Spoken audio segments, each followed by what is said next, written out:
बात होगी आजादी के महान सेनानी और प्रखर राष्ट्रवादी विचारक वीर विनायक दामोदर सावरकर जी की। आज उनकी जयंती है और इसकी पूर्व संध्या पर दिल्ली के न्यू महाराष्ट्र सदन में एक भव्य समारोह का आयोजन किया गया। इस विशेष अवसर पर राष्ट्र और धर्म के प्रति समर्पण भाव से कार्य कर रहे लोगों को सम्मानित किया गया। इस कार्यक्रम में देश भर के कई प्रमुख संत, विचारक, लेखक, पत्रकार और सामाजिक कार्यकर्ता मौजूद रहे। समारोह की सबसे महत्वपूर्ण घोषणा तब हुई जब सुदर्शन न्यूज चैनल के प्रधान संपादक धर्म योद्धा डॉक्टर सुरेश चौहान के जी को हिंदुस्तान का सबसे बड़ा हिंदू केसरी सम्मान से सम्मानित किया गया। सम्मान को प्रदान करते हुए आयोजकों ने कहा कि धर्म योद्धा डॉक्टर सुरेश चौहान के जी ने अपने बेबाक पत्रकारिता के माध्यम से राष्ट्रवादी विचारधारा की जन जन तक लहर पहुंचाई है। वो न सिर्फ मीडिया में हिंदू संस्कृति और राष्ट्रीय सुरक्षा के मुद्दे की प्रमुखता से बात करते हैं, बल्कि सनातन मूल्यों की रक्षा के लिए संघर्षशील भी रहे हैं। कार्यक्रम में मुख्य अतिथि के तौर पर केंद्रीय मंत्री गिरिराज सिंह भी मौजूद रहे। साथ ही बीजेपी के पूर्व राष्ट्रीय सचिव और माई होम इंडिया के संस्थापक सुनील देवघर सहित अन्य कई सामाजिक संगठनों के प्रतिनिधि भी मंच पर मौजूद रहे। इस दौरान सुरेश चौहान के जी ने क्या कुछ कहा वो भी आपको सुनवाते हैं। वो बड़ी संख्या में इस महाराष्ट्र सदन के सभागार में उपस्थित सभी सावरकर प्रेमियों को जय श्री राम।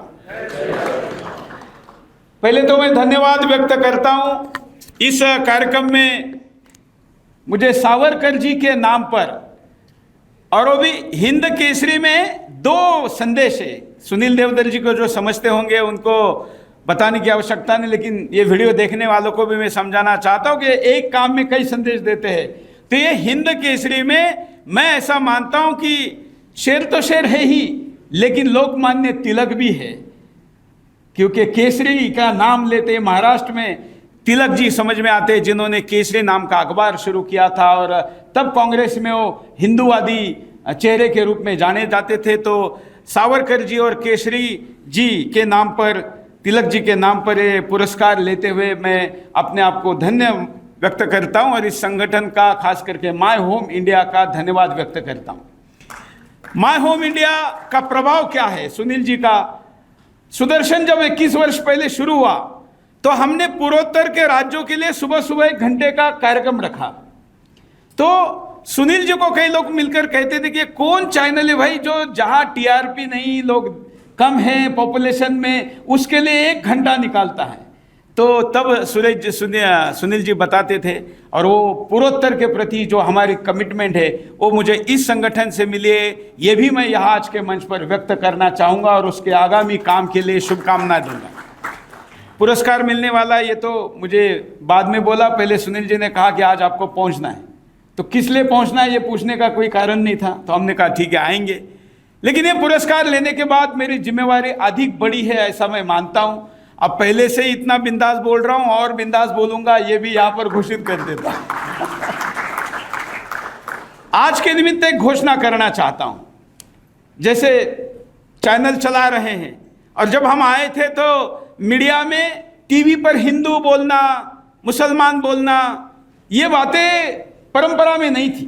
मुझे 2005 में प्रसारण मंत्रालय ने एक पहला पत्र दिया कि आप टीवी पर मुसलमान क्यों बोलते हैं। तो मैंने उस पर उत्तर देने के बजाय उनको प्रश्न लिखकर भेजा था कि मुसलमान को मुसलमान कहना गाली है क्या? ये नहीं कहना है तो क्या कहना है? वैकल्पिक शब्द भेजिए। 2025 आ गया, अभी तक मंत्रालय ने मुझे इसका उत्तर नहीं दिया। लेकिन हम बोलते रहें, फिर वही केवल मुसलमान बोल के कैसे चलेगा? उसमें जो कट्टरपंथी होगा, आतंकवादी होगा, जो हमको काफिर मानकर उनको मारने की बात करना होगा, उनको हमने कठमुल्ला कहना शुरू किया और आज भारत के टीवी चैनल पर ये शब्द सामान्य हो गया है। मतलब जो सच है वो सच बोला जाए। इसकी प्रेरणा कहां से मिलती है? तो हम तो आर्थिक दृष्टिकोण से एक सामान्य परिवार, एक ग्राम पंचायत लेवल के गांव से आए।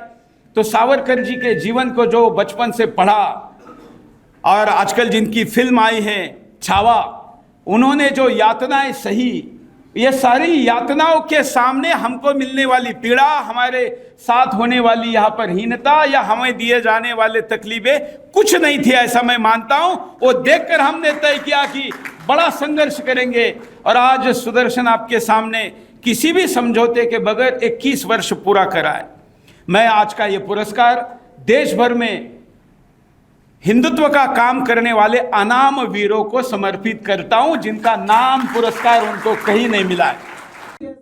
तो इस दौरान केंद्रीय मंत्री गिरिराज सिंह भी इस कार्यक्रम में मौजूद रहे। उन्होंने क्या कुछ कहा, सुनवाते हैं। आज एक सुरेश तो चल गए, एक सुरेश बैठे हुए हैं, केजी सुरेश जी, सचदेवा जी, और यहाँ सभी सावरकर के संतान। आज इस पुण्य स्मृति पर उस महान आत्मा को, वीर सावरकर को एक बार साक्षात्कार करने का मौका मिला। शायद कंफ्यूजन में ना रहेंगे कि मेरी मुलाकात हुई।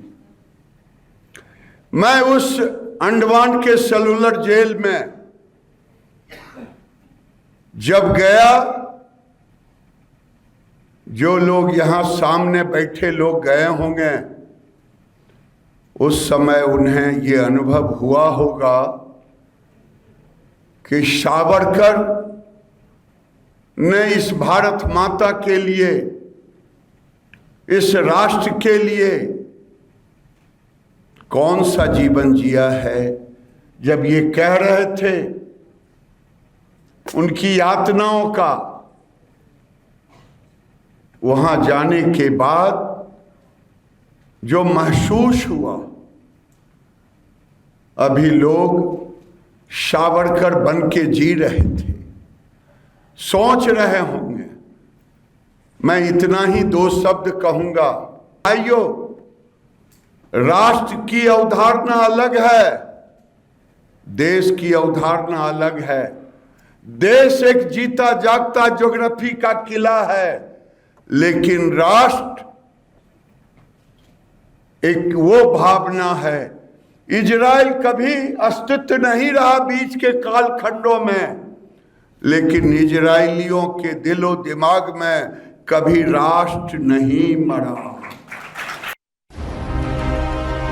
सावरकर माने तेज, सावरकर माने त्याग, सावरकर माने तप,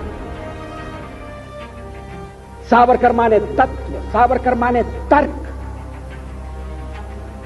सावरकर माने तारुण्य, सावरकर माने तीर, सावरकर माने तलवार, सावरकर माने तिलमिलाहट, सागरा प्राण तड़मड़ला,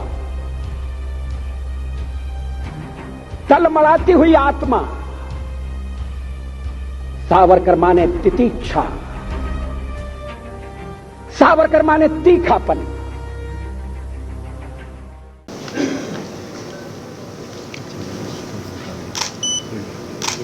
तो वहीं वीर सावरकर जी की जयंती की पूर्व संध्या पर जो कार्यक्रम आयोजित किया गया, उसी में ही सुदर्शन न्यूज के रिपोर्टर सागर को भी सम्मानित किया गया है। वो तस्वीरें भी हम आपको दिखा रहे हैं, जहां आप देखेंगे एक तरफ डॉक्टर सुरेश चौहान के जी को हिंद केसरी सम्मान से सम्मानित किया गया, तो वहीं इस सम्मान की श्रृंखला में हमारे तेज तर्रार रिपोर्टर सागर को भी सम्मानित किया गया है। सहयोगी सागर की तस्वीरें आप सीधी देख रहे हैं। तो इस कार्यक्रम में जहां अवार्ड्स मिले हैं, सम्मानित किया गया, तो सुदर्शन न्यूज़ की इस दौरान यहां पर धाक देखने को मिली एक तौर से, जहां धर्मयोद्धा सुरेश चौहान के जी को हिंदुस्तान का सबसे बड़ा सम्मान, तो दूसरी तरफ हमारे जाबाज रिपोर्टर सागर को भी सम्मानित किया गया है।